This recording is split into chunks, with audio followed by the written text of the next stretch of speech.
सभी के लिए अपना आज का ये कार्यक्रम लेकर दोबारा प्रस्तुत हूँ। मैं हेमंत शर्मा अदिति ज्योतिष पीठ की तरफ से आप सभी का हार्दिक अभिनंदन करता हूँ, स्वागत करता हूँ।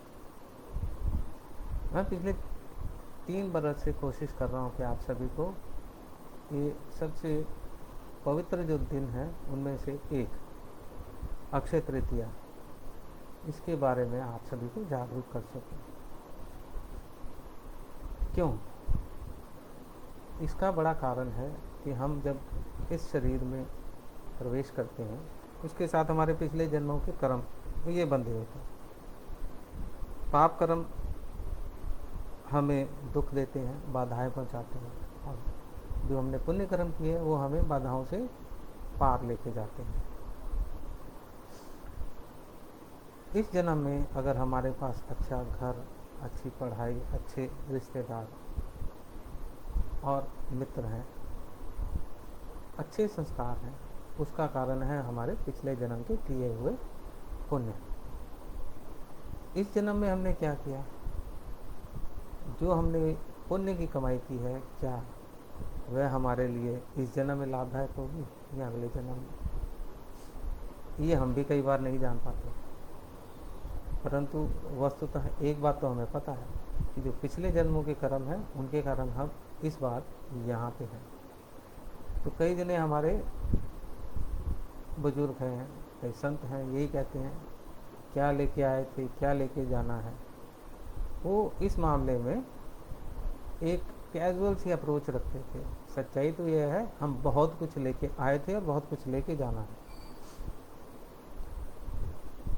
पिछले जन्मों के पुण्य और पाप लेके आए थे और इस जन्म में उनको काटा है। इस जन्म में जो बनाए हैं, जो पौधे लगाए हैं, उनका फल अगले जन्म में भी काटना है।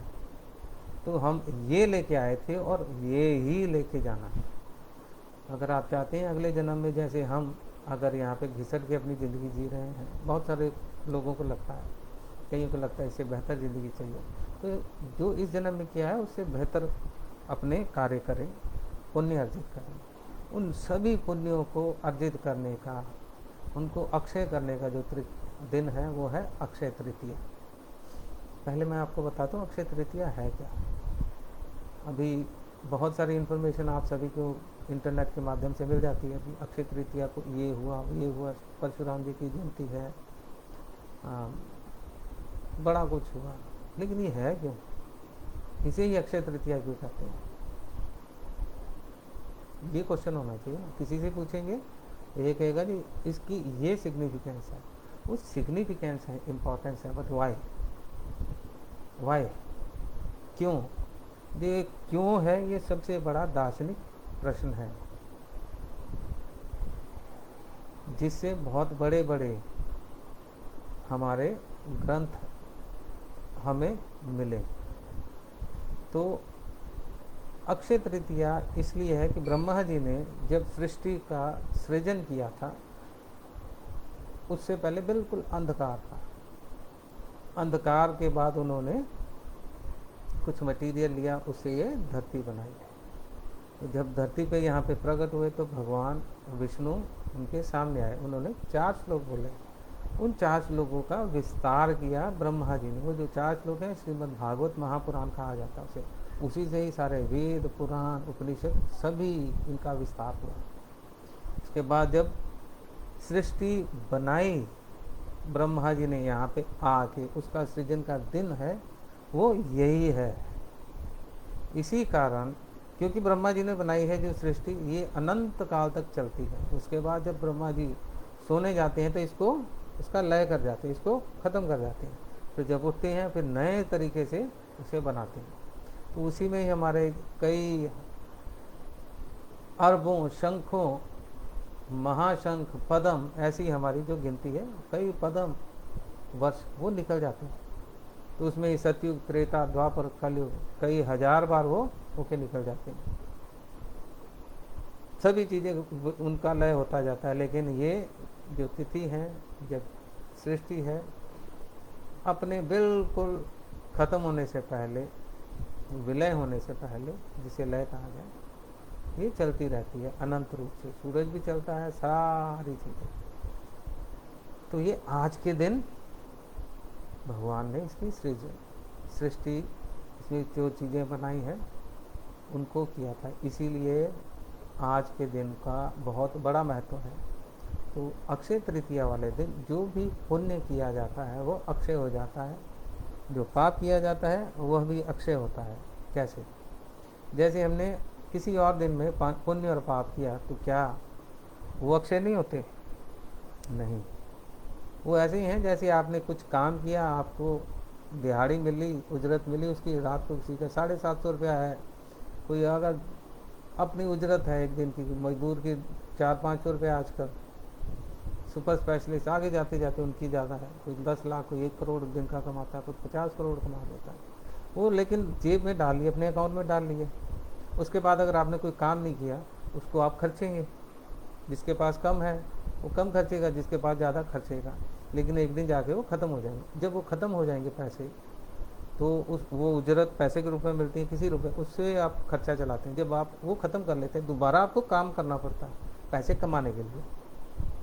ये हमारे पुण्य और उनसे मिले हुए पुण्य फल, जिसको हम इस शरीर, माता पिता, रिश्तेदार, पैसा, मकान, जमीन जायदाद और सक्सेस के रूप में भोग करते हैं। जब अक्षय तृतीया वाले दिन कोई पुण्य हम कर लेते हैं तो वो ऐसा है कि उसके बाद आपको काम करने की ज़रूरत नहीं, कोई पुण्य करने की ज़रूरत नहीं। जैसे ही आपके पास जो मैंने पहले बताया वो अर्जित पुण्य के पैसे ख़त्म हो जाते हैं, आप अपने अकाउंट में जाके अगर दूसरे जो पुण्य किसी और दिन पुण्य किए हैं तो वो बैंक में से अगर पैसे निकलवाने चाहेंगे वो है नहीं। लेकिन अगर अक्षय तृतीया वाले दिन आपने जो पुण्य किए हैं उनकी उजरत ख़त्म हो गई, फिर दोबारा अगर जाएंगे तो वैसे ही बिल्कुल उतने ही आपके 750 से जो मैंने 1 करोड़ की बताई वो रकम फिर आपके पास आ जाएगी, फिर आप उसको ख़त्म कर सकते हैं। उसके बाद जैसे वो ख़त्म हो फिर नया। तो ये है पुण्य। कुलदीप द्रविड़ जी नमस्कार। तो ये है अक्षय तृतीया वाले दिन के पुण्य और उनका फल। अब पुण्य को अर्जित कैसे करें, ये बड़ा क्वेश्चन है। पुण्य तो कर लेंगे, क्या करें, सभी का ये क्वेश्चन होता है। तो देखिए, मैंने ज़्यादा लंबा चौड़ा कार्यक्रम नहीं किया, कुछ एक और एस्ट्रोलॉजर है उन्होंने भी किया, बहुत सारी वर्क ऑफ यूनिवर्सिटी पे, कल भी आपको बहुत सारा कुछ आता रहेगा। सिंपल, हर एक आएगा, 9 ग्रह हैं, 9 ग्रह के हिसाब से करें। कुछ भी ऐसा नहीं है शास्त्रों में वर्णित, ज़्यादातर को तो पता ही नहीं है, ज़्यादातर को नहीं पता, सिर्फ यही पता ये हुआ था, ये हुआ था, ऐसा है, ये हो गया, वैसा हो गया। क्या करना चाहिए? आप जिस तरह भी करें, सबसे पहले तो है 9 ग्रह को भूल जाइए आप, इनके फेर में पड़ेंगे। ऐसे एस्ट्रोलॉजर जो हमारे बताते हैं इनके फेर में पड़ेंगे, आप बहुत बड़ी दौलत को ख़त्म करेंगे। नाम की कमाई करो। सभी कहते हैं फिजिकल चीज़ें दे दो। देखिए, अक्षय तृतीया की सिग्निफिकेंस क्या है, पहले तो ये है क्यों हुई, इसकी क्या करना चाहिए। नाम, अगर आपने नाम का जाप किया है उसी से आपको बढ़िया बढ़िया चीज़ें, सबसे सर्वश्रेष्ठ जो चीज़ें हैं वो आपको मिलेंगी नाम के जाप से, उसके अलावा किसी और चीज़ से नहीं मिलती। बाकी चीज़ें भोग की हैं। अगर शरीर आपका अच्छा है, सेहत अच्छी है, वो नाम के हिसाब से, जिनने नामते आया गए मशक्कत काल, ये ऐसे थोड़ा संत महात्मा हमारे कहते बाबा नानक जी। तो क्या करना चाहिए, नाम का जाप करिए। जो भी पूजा, अगर आपको गुरु ने नाम दिया हुआ है, नाम का मतलब मंत्र की दीक्षा मिली है, उस मंत्र की दीक्षा के हिसाब से आपको जाप करना चाहिए।